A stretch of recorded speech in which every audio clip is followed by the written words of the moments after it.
All right, TBC, I'm here with Allie. Allie has been running our TBC Helps. She's also on our board, and she is doing amazing stuff with the TBC Helps initiative that we launched when kind of coronavirus started happening. We knew that we needed to mobilize for the least of these. We certainly were already doing that before coronavirus in ways that we were partnering with other organizations and our sanctuary, Harrisburg Monthly, serving the homeless in Harrisburg.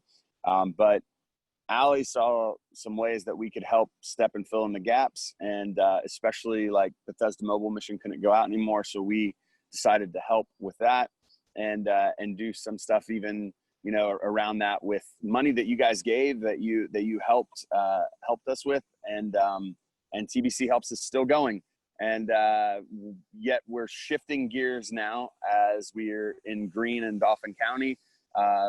And Allie's going to talk a little bit about that, give you a recap of what we did with TBC Helps, and just kind of share. Allie, how are you doing?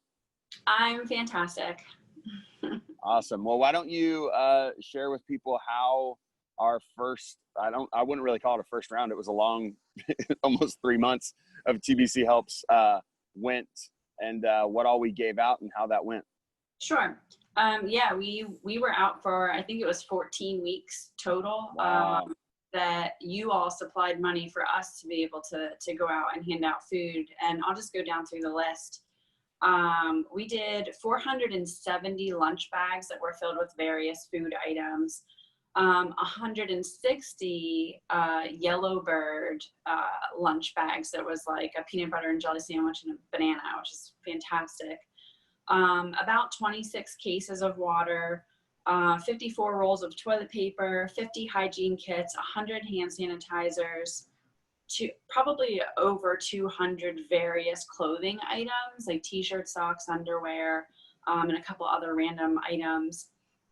And then also one weekend, the YMCA contacted me because they had an overflowing amount of sandwiches that were donated to them by a school district that had an overflow. So it was just kind of like this passing down of these sandwiches, and we handed out 240 sandwiches from that donation. So it was, wow. That was over a 3-day weekend, Friday, Saturday, Sunday. We just kept handing them out. So, but that's yeah, awesome. That was the totals for what we handed out.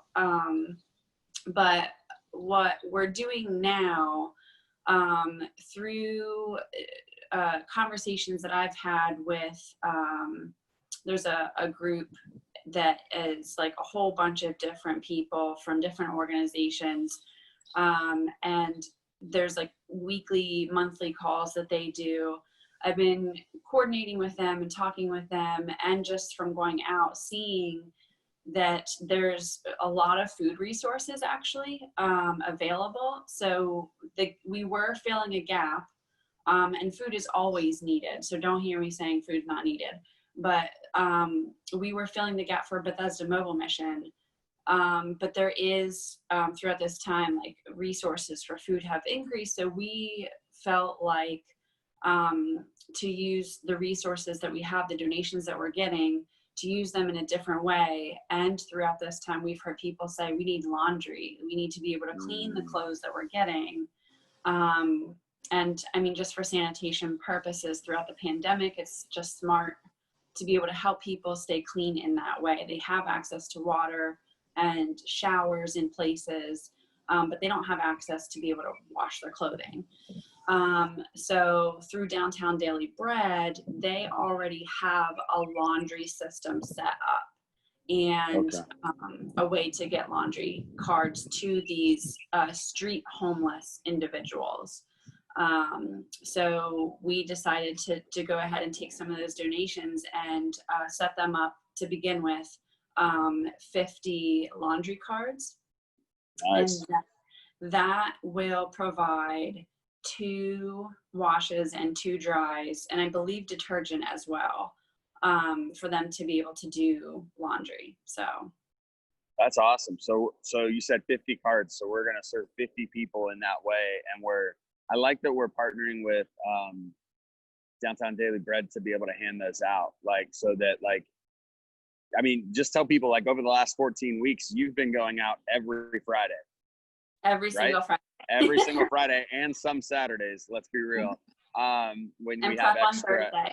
and prep on Thursday, and between either you or me, one of us are shopping for those, or other people have as well. So, like, I mean, this is also, as we think about a sustainable way of helping right now too, we've been very, very active, even in just time that it's taken. This is a little different. This is more us saying, okay, here's a need we can meet, and we can partner with this other organization that's actually having interaction daily with the homeless in Harrisburg, and they know these individuals as well, and they know what their needs are, and they can actually identify this person needs a laundry card. Let's get them a laundry card, but it's coming from us. And so I really like that too, because there's no sense in us reinventing the wheel or doing that, like really trying to partner with organizations that are doing great things, doing great work. And so, Allie, I just want to thank you for all your leadership during this time. I think it's been amazing to watch how we've grown in our spirit of caring for the least of these as a community. I want to thank everyone who gave anything to this, whether that was time or financial support. I think we've made a huge difference amid this, and I'm thankful that our community could do this, to mobilize in this way. So yeah, stay tuned for new updates, because I'm sure laundry cards might be the need right now, but who knows what's next. And if you want to, you can give to TBC Helps by going to thebelongcollective.org and clicking on the Give tab, and then you can drop down to TBC Helps. Any final words, Allie? Just a big thank you. Like, it means a lot to that community. So, and we would hear, thank yous and bless yous and thank you for coming out. Like those were the sentiments that we got from people. So I just want to pass that along to you all.